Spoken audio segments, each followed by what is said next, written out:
We have to keep talking about this Araquanid because we have to keep talking about this Araquanid. We have to keep talking in general in Adequance. But with this Araquanid, the Bug Bite definitely does a higher base power than the Fury Cutter. So the one key difference that we see in a lot of situations is while that Fury Cutter wasn't doing too much damage to the Shadow Scizor, we've seen that matchup with Araquanid versus the Shadow Scizor. Without an attack debuff, those Bug Bites add up incredibly quickly, making them not even look resisted into the Scizor.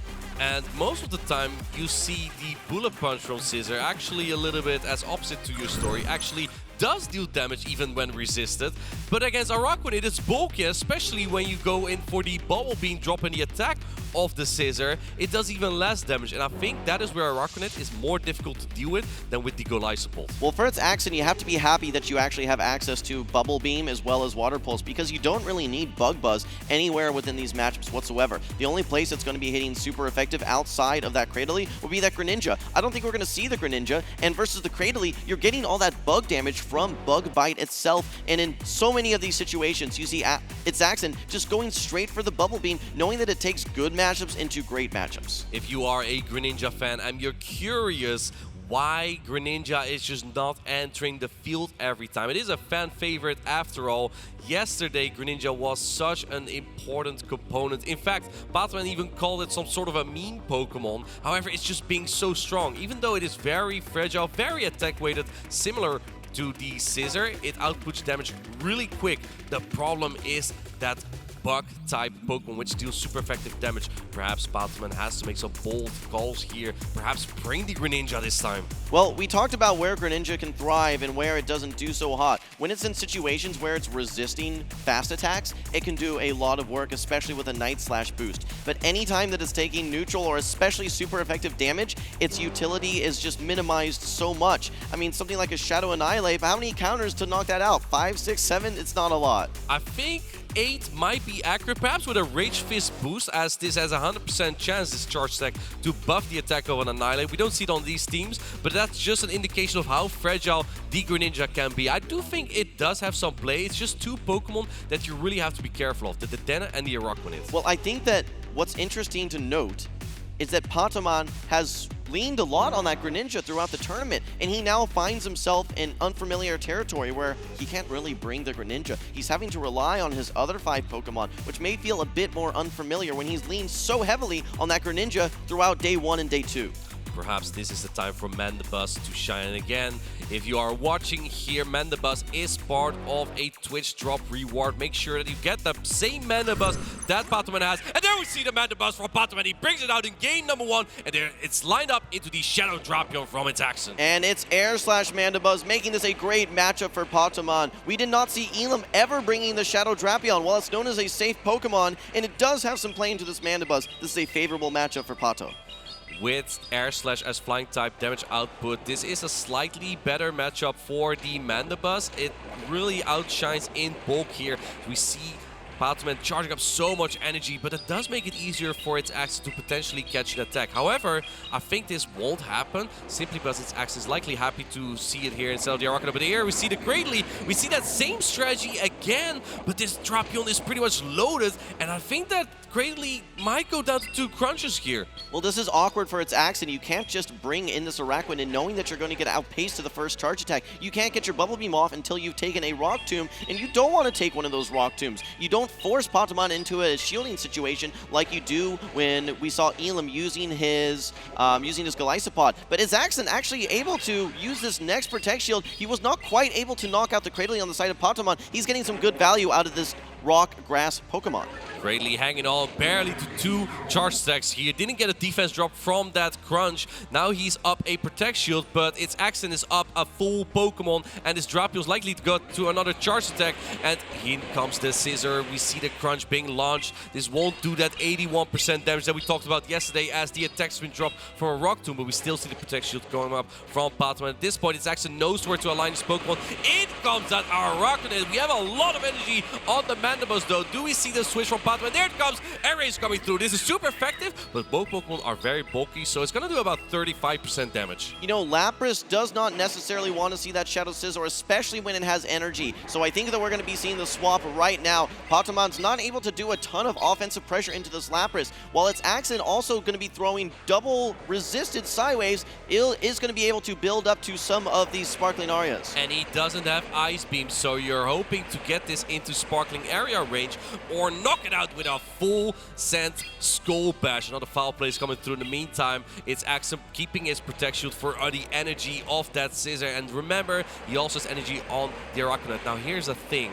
If you let go of this Mandibuzz, the Araquanid has the potential to permanently debuff the Scissor, as you can only clear a debuff by switching out or having your Pokemon faint. Well, the next charge attack from this Mandibuzz is not going to knock out. Okay, quick swap now. P4TOM brings in the Scizor. This is not a Night Slash, it's the super effective Trailblaze. ItsAXN has his own charge attack loaded and ready to go. Keep an eye on switch clocks as well. This is a guaranteed attack.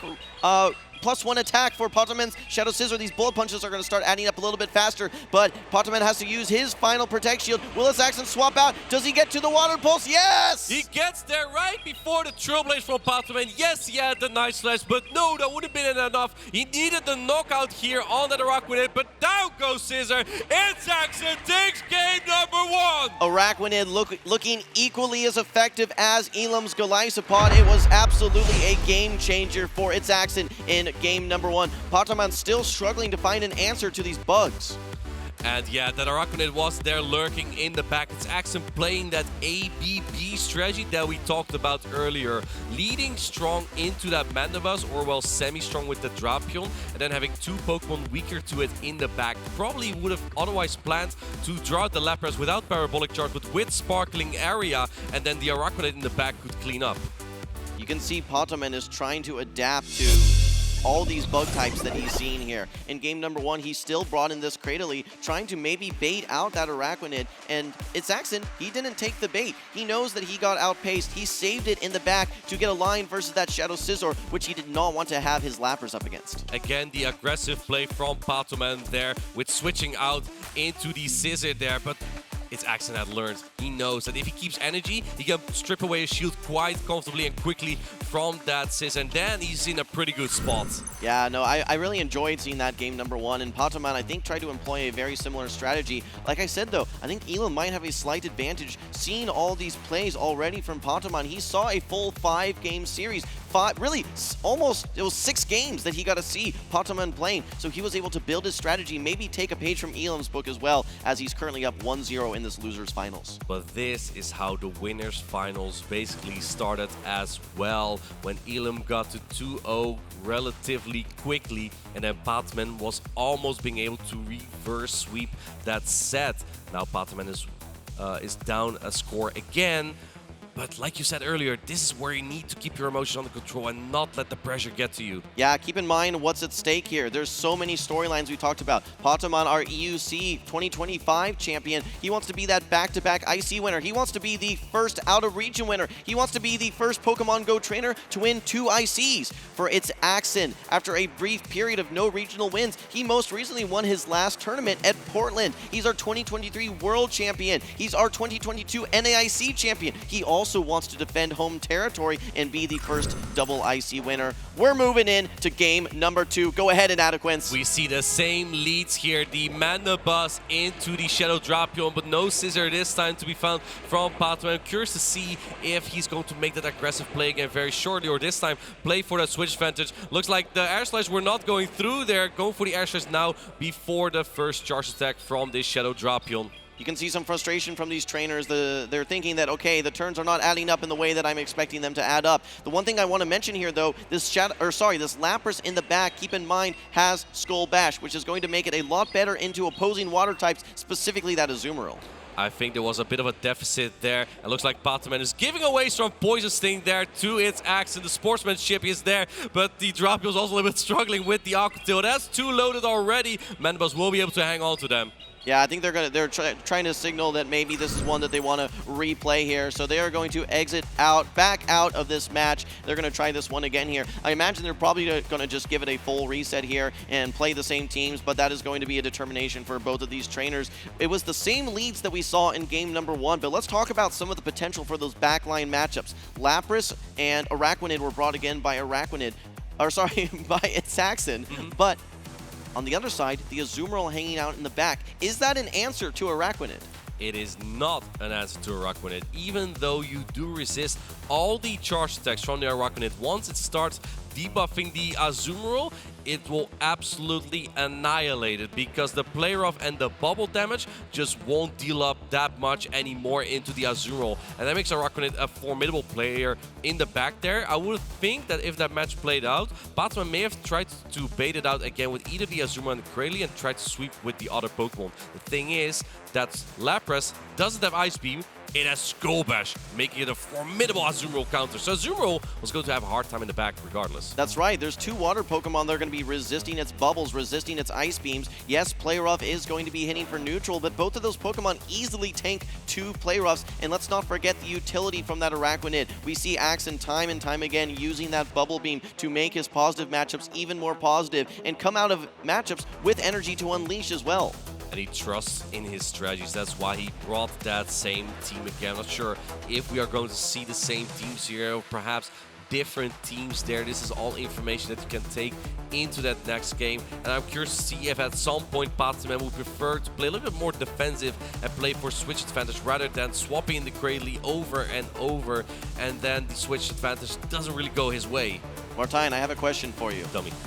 Shadow Drapion was not brought in any of the 6 games that we saw with Elam versus P4TOM4N. Why is ItsAXN bringing it here in both of these first 2 games? I think ItsAXN had perhaps learned from those previous matches that P4TOM4N played against Elam that P4TOM4N is never bringing the Scissor in the lead.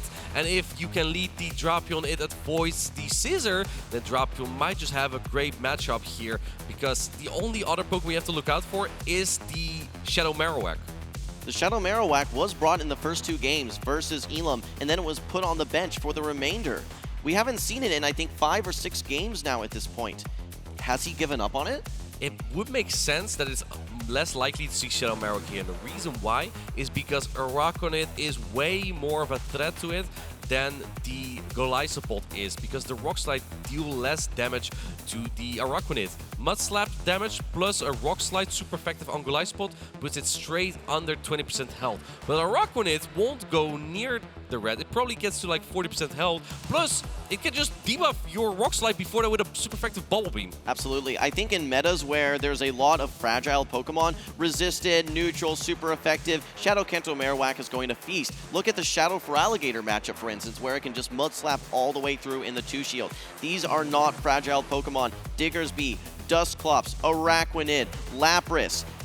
Yes, of course, if you're hitting for super effective versus one of those 2 targets, you're in a good spot. But any of the 4 remaining Pokemon, they're going to be tough matchups for that Shadow Kanto Marowak. We're going to find out. We have the same teams here for both trainers. Game number 2, Mandibuzz again with Air Slash into Shadow Drapion.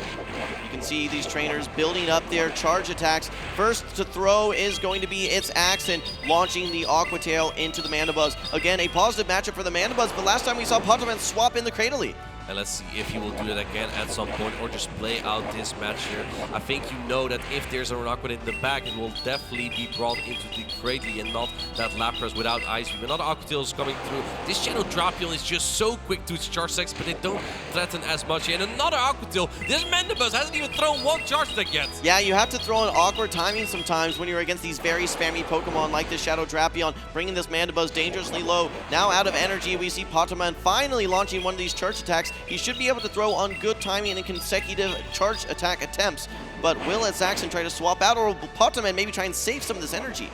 Going for another air race right before the Aqua Tail from the Shadow Drapion. ItsAXN not fighting for switch advantage. He knows as long as this Pokemon is out of the way, my Araquanid in the back is looking pretty good, and he comes in with the next Pokemon here that's going to likely take a charge attack here, and that's not going to be the Araquanid because it would take super effective from an air ace. Do we see P4TOM4N preserve this Pokemon or keep farming? No, he goes for the foul play here. ItsAXN could have thrown his energy if he wanted, but P4TOM4N knows that he's going for that farm down, and therefore he wants to over farm as well. Throws the foul play, does a nice chunk into this Lapras. A couple more air slashes will add up. Will he be able to get the farm down? No. In fact, Mandibuzz throws this energy. ItsAXN content with this, though. He knows that he's going to have an opportunity where he can maybe land one of these Skull Bashes and start boosting his defense, but there are still 2 Pokemon hanging out in the back. Look how much work this Mandibuzz has done. P4TOM4N has alignment, but also look how much energy this Lapras has. It's capped out. You have the alignment now, but that means your Azumarill will be lined up into the Araquanid in the back. And no access to Ice Beam for ItsAXN. One of the key differences versus Elam's team, you now have to rely on these Sparkling Arias versus these Cradily matchup,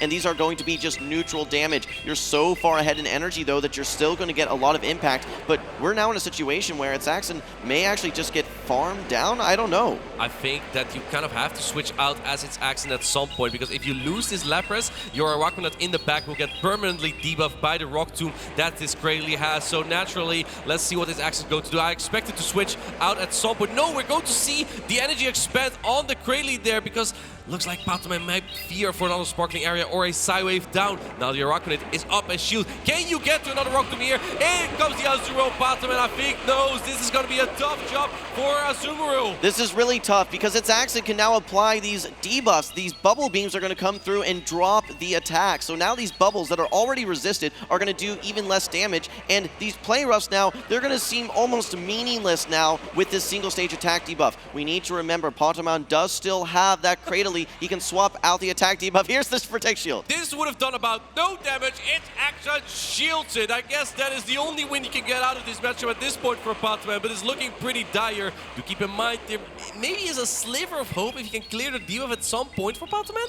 We're seeing that 100 HP one by one, just like you were saying earlier, Inadequates. We're finally seeing it play out. These charge attacks do nothing, but these bug bites do 1 damage, and Azumarill only has a finite amount of HP. Swapping out the debuff, can you get to this Rock Tomb? No, bug bite down. ItsAXN loaded on energy, applies the next bubble beam, and now the debuff will be permanent. The play rough didn't even show up, but it doesn't matter because Araquanid would have won the charge security tie here. P4TOM4N knows he's going for the play rough here. This will deal about 30% damage if it was a Protect Shield, but ItsAXN uses final Protect Shield here, perhaps looking for another volume debuff. ItsAXN knows that the first charge attack is going to be the hardest hitting. He knew that Cradily is not going to get to another charge attack, so he's shielded up the first 2 play roughs. Even after 1 debuff, this is ItsAXN's game. It's looking like this is a long matchup. We're going to be here another 30 seconds at least here in Inadequates. But when we take a look here at ItsAXN, he is in firm control. What's a little interesting and feels a little awkward is the Pokemon that only throws resisted, fast, and charged attacks is the one winning this matchup, despite Azumarill having access to neutral play rough.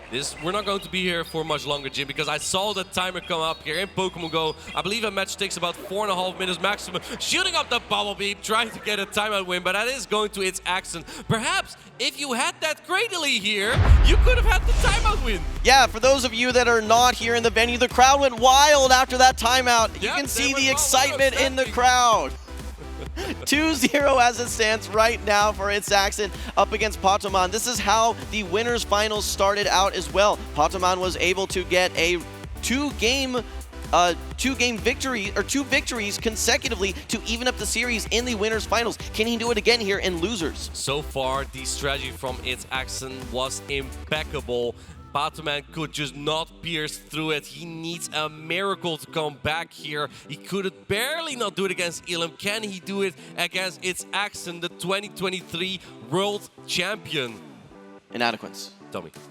How good is Araquanid? It is so good. We just saw it win. We just saw it win, but what's blowing me away is not only in matchups where it's doing neutral or super effective damage and it's outbulking its opponents, it's winning these situations where it only does resisted damage or it has a typing disadvantage. It's winning the matchups you'd think it wouldn't win.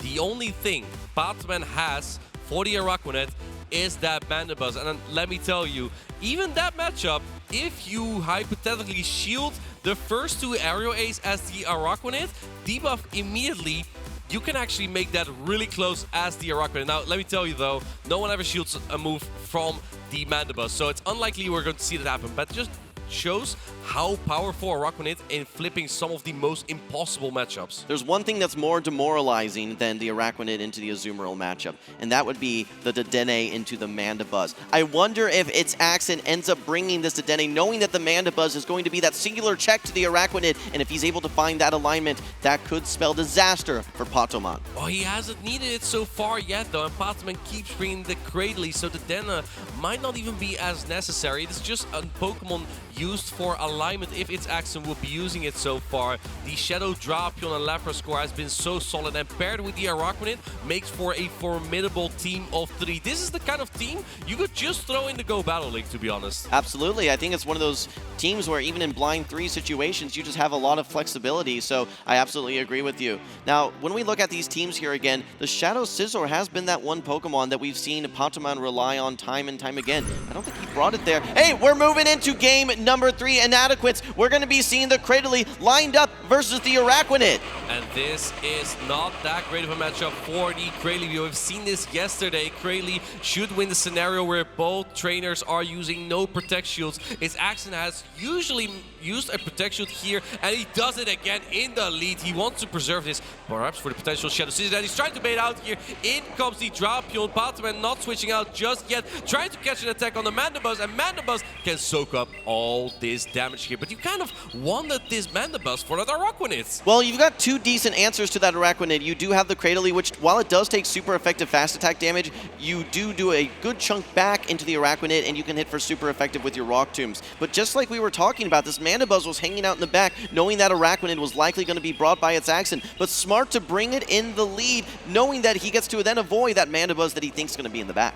Area Ace can't be reached yet before this Aqua Tail. POTOMON not using any Protect Shields, and it makes sense. We have the Scizor in the back, and Mandibuzz and Cradily are just 2 bulky Pokemon that are unlikely to need it. However, this Mandibuzz is getting pretty close to Aqua Tail range at this point. It's actually a good flip switch advantage here if he really wants to. Inadequates, correct me if I'm wrong, but this is now 3 consecutive games from ItsAXN that we've seen the Araquanid, Drapion, Lapras team. Correct, except this time it's in a different order. Previously, the Shadow Drapion was in the lead. Mandibuzz hangs on. In comes the switch into the Cradily. Tries to get the acid down, but it's able to hang on and get to the Aqua Tail. Here we see the first protection go up for POTOMON. The problem is for ItsAXN, where do you take the super effective Rock Tomb? On Lapras or on Araquanid? Lapras comes in. Lapras is going to tank this no problem, and it's going to be doing neutral with its Psy Waves. I think that ItsAXN may be expecting that Scizor. All of the fast attacks are resisted at this point, but without a huge HP stat, they will still be doing chunks into the Scizor. I think Scizor does have potential to sweep in the end game here, though.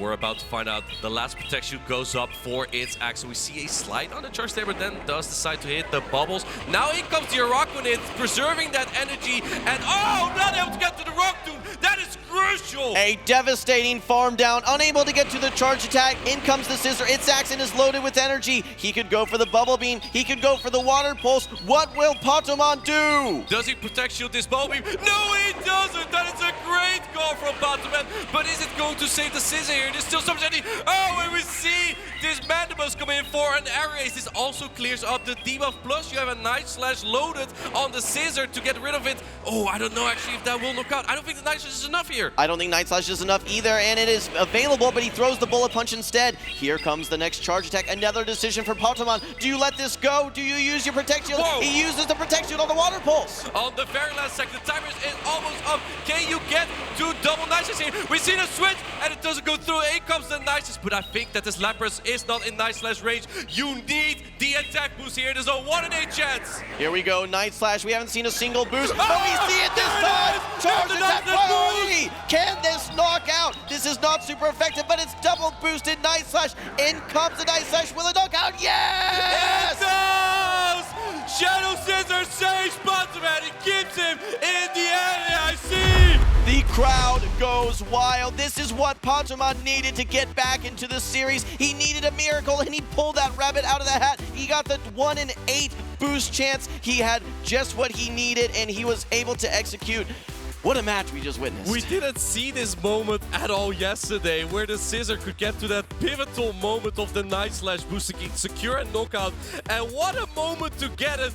I think if you saw the reaction of the crowd here, I think no one saw that one coming. The intestinal fortitude to call the bubble beam, then to correctly shield the water pulse, to perfectly farm to 2 Night Slashes, to get the boost, to get the knockout. One of the best games I've ever witnessed. Making the correct calls is what you need to make a comeback here. ItsAXN is still a point up, but P4TOM4N got one back now. And can you make the reverse sweep this time? He couldn't do it against Ilum. And look at this play from ItsAXN. Masterful, you could say, keeping the energy on the Lapras, forcing P4TOM4N to get that energy as soon as possible. But Mandibuzz was so impactful because it did what it needed to do to get the Drapion off the field, but he also stored the Aerial Ace, which was pivotal in getting that damage into the Araquanid. That did just enough damage to put the Lapras into range, where one boosted, might I add, double boosted Night Slash was able to knock out. And ItsAXN knows he had P4TOM4N there until Lady Luck came around the corner and gave Scissor that Night Slash boost it needed so much. We saw this last season, especially at the 2024 World Championships when Annihilate had Night Slash. How many times was that used by trainers like Doombug all over the seasons to make the Scissors decisive victories? And this time, P4TOM4N and Night Slash hand in hand got 1 point here, but can they do it again? Inadequance, if you're ItsAXN and you just lost to, we'll say, RNG in that situation, how do you feel? What are the emotions going through you right now?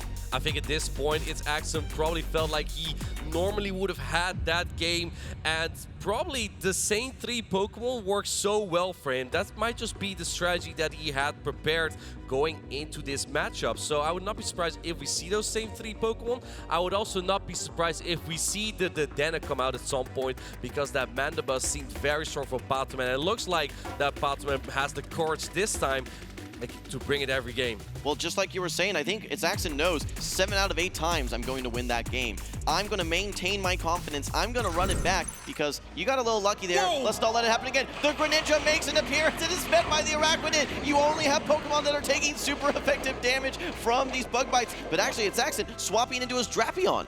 This is not that bad of a matchup for the Cradily as long as you keep Protect Shield for the first attacks. And it looks like P4TOM4N puts a protection immediately. Do you see the 20% chance to get the defense drop? No, not this time. Rock Tomb is coming through and drops the attack of Drapion. ItsAXN does not want to lose switch advantage here. He probably knows what's in the back. P4TOM4N knows that ItsAXN doesn't want to bring the Dedenne. He's seen this team of 3 now 4 consecutive games, making the Greninja a little bit safer if he's able to get it lined up versus the Lapras or especially that Shadow Drapion. I think he was trying to call that lead. The thing is, even if you would have your Greninja there, shields down Lapras, we know it doesn't do that bad there. That Skull Bash as well will likely take out the Greninja in 1 charge stack. Now letting the Rock Tomb go, ItsAXN perhaps going for that shield advantage instead. Shields are down for P4TOM4N, and I think that you likely will get the acid down here. Go with a charge stack into the next game, and we saw this before. None of these Pokemon want to take the super effective Rock Tomb, but you can. Look at how little damage that did though. There's not a lot of closing power on ItsAXN's team in the form of charge attacks. You only have Bubble Beam, Water Pulse, Sparkling Aria, and Skull Bash. None of those are going to be hitting super effective here. Meanwhile, P4TOM4N has the super effective Rock Tomb landing into the Araquanid. That's a significant chunk of damage. Can you get to 1 more Rock Tomb? Oh, yes! That is huge! Do you put the protection here? Do you put it all on the Lapras? ItsAXN has to make a decision. He puts up his final Protect Shield. He is now double debuffed. Look how much work that Cradily did. A significant chunk and 2 debuffs into the Araquanid. We now see the Mandibuzz come back in. ItsAXN swaps into the Lapras. Shields are down at this point. You don't have Ice Beam. ItsAXN has the Skull Bash. Can he get there in time? I think you need to. Let's see if this Lapras can outpace to the first Skull Bash over the Night Slash. Do we see there that? It is! Can we get to the next Night Slash? Yes, we get there! He gets there just in time. This is a double boosted attack again. P4TOM4N, all of the luck on his side. In comes the Night Slash. It's not enough to knock out. The Skull Bash is loaded, but there's a fully healthy Mandibuzz still hanging out on P4TOM4N's back team. Unbelievable. ItsAXN cannot believe it. He's maximizing the energy, hoping that there is a world where you can land that sparkling area. Heavy damage there to knock out the Greninja. Can he get to the sparkling area? He does. Can he even get to the score edge? No, that may have been his only win condition because it's a Araquanid. I don't think it will hang on to this Mandibus. P4TOM4N pulling out all the stops here. He's getting all the boost that he needs. The hero of game number 4 was the Greninja, getting the boost, doing the damage into the Lapras, and now Mandibus will clean up, tying up our series 2-2. You know what the real hero was here? It was Night Slash, boosting in game number 3 and game number 4 to get P4TOM4N to win in those games and tie up the score. We again have a decisive game number 5 coming up soon. P4TOM4N saying, if I'm not able to do it with alignment, I'm going to do it with a little bit of luck, and he's been able to get back-to-back boosts to catapult him here into, yet again, another 2-2 series tie. He was in this exact same situation in Winners Finals versus Elam. He now finds himself in the exact same situation versus ItsAXN after coming back from down 2-0. Will he be able to change the script here and advance to the Grand Finals? We've seen the same team from ItsAXN 4 games in a row. All he does is just switch the order now and then. Do we see a trump card come out from ItsAXN this time, as he has 3 more Pokemon on his line of 6, but do you use them? These 3 Pokemon have been so successful into P4TOM4N's team so far, and this time he benched the Scissor. He actually brought out the Greninja. Martine should have ItsAXN stayed in with his Araquanid versus that Cradily and thrown that Bubble Beam before exiting the matchup. Perhaps that would have been a safer play. The thing is, then that Cradily might be able to get to multiple charge attacks on that Drapion earlier on. So I'm not sure if that would have secured the switch advantage that ItsAXN needed. But obviously, if you can keep your Araquanid on the Greninja, that is a great matchup for these spider-like Pokemon. Well, for the folks at home, they are getting their money's worth here. A 5-game winners finals, a 5-game losers finals as well. I think this may be, of our top 3, some of the most evenly matched trainers that we've ever seen. But it's definitely not the most evenly battles across this weekend. These are some of the best Pokémon GO has to offer, not just in trainers, but the content that we have right here. I'm having a great time watching these trainers try the very best to get to that grand finals against Elam. This is such a big moment. This is not the winners finals where you get another chance. This is it. This is going to determine, is your tournament run over, or will you still have an opportunity to make it to the grand finals and become the 2025 Pokemon GO North American International Champion?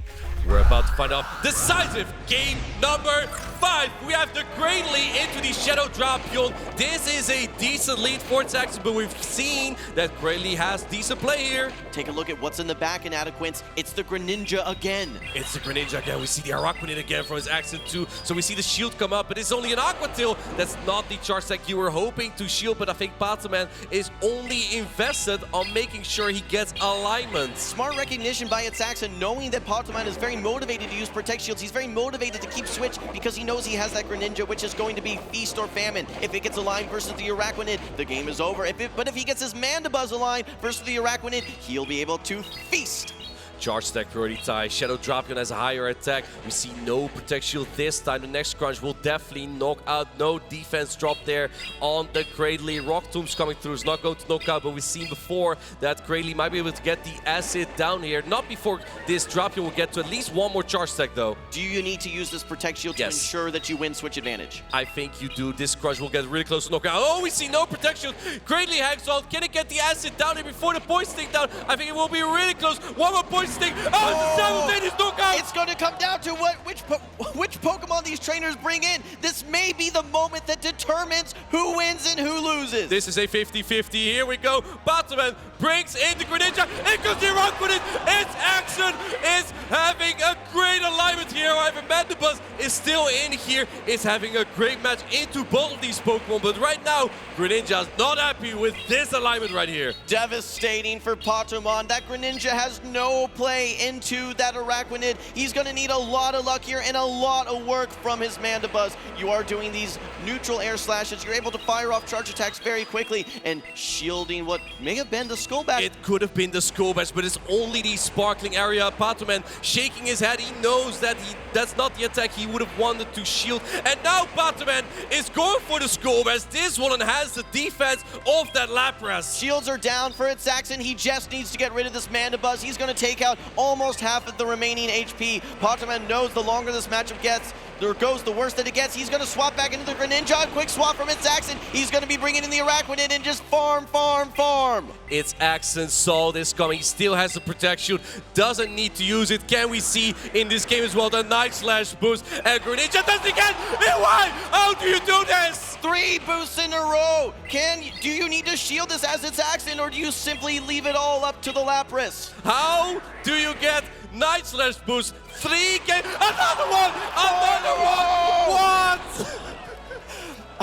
I'm gonna have a heart attack on stage here. Oh my gosh. P4TOM4N ItsAXN able to get off this charge attack here. This is only going to be the bubble beam. This will drop the attack of the Mandibuzz. Mandibuzz is gonna have a tough time getting the air slash down. In fact, Araquanid is getting to this final water pulse. Mandibuzz is bulky, but ItsAXN has the Araquanid so decided for him. Water pulse doesn't knock out yet, but in comes the catch here on the Lapras. ItsAXN getting a little bit of a flex there before taking this game. ItsAXN still has the Protect Shield ready to go. First Foul Play does not knock out. There is an attack debuff as well. This Sparkling Aria is loaded.